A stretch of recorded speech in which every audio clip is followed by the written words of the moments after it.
Hello, welcome back to Stepping Bricks channel. Now, I'm Giuseppe Palladini and I'm the founder of Stepping Bricks. Today, we're going to cover 6 mistakes that beginners in property make.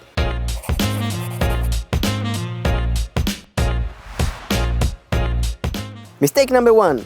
Waste too much time in preparation. Now I hear a lot of times, yes, I need to do this, and then I need to design the logo, and then I need the website, and then I need to choose the name. I spend 3-4 months to choose the name, or maybe 2 years, but then you never start the actual business. So my suggestion to you is don't waste too much time in preparation.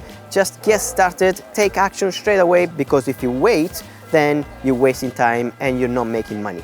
Mistake number 2 is working in the business rather than on the business. Remember to ask yourself this question: if I get sick, will my business run? If the answer is no, then you have a job. If the answer is yes, then you have a business. That's the main difference. Learn to delegate, learn to trust the team members, because they are going to have the skills to help you to grow your business. Mistake number 3, and this is probably close to my heart, is choose the wrong mentor. This is a huge mistake that many property investors at the beginning of their property investing career, they make.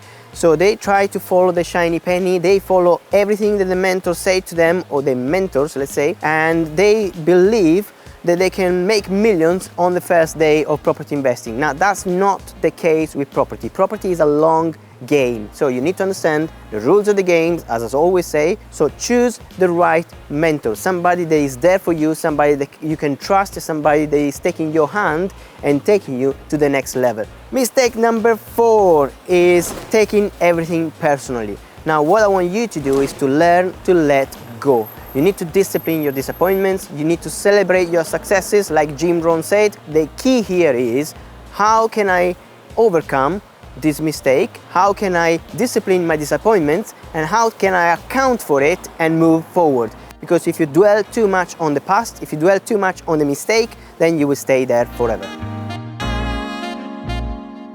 Choose the wrong team. Now, I'm talking about team in general here. It can be refurb team, it can be your team for your business. If you take your time to choose the right team, you're going to grow your business, you're going to grow as a person as well. Don't rush it. Just do one step at a time, make a business plan. This is exactly what we do with our academy members, and then you can grow sustainably. And finally, mistake number 6. Now, this is one that I love, because people often think, what should I do with the money? Should I do an extension in my house? Should I buy a car? Should I buy this first? Should I go on holiday and then I will invest in property? Now, all these things are liabilities. You need to understand the difference between assets and liability. Now, if you always pay for liabilities before investing in assets, you will be broke.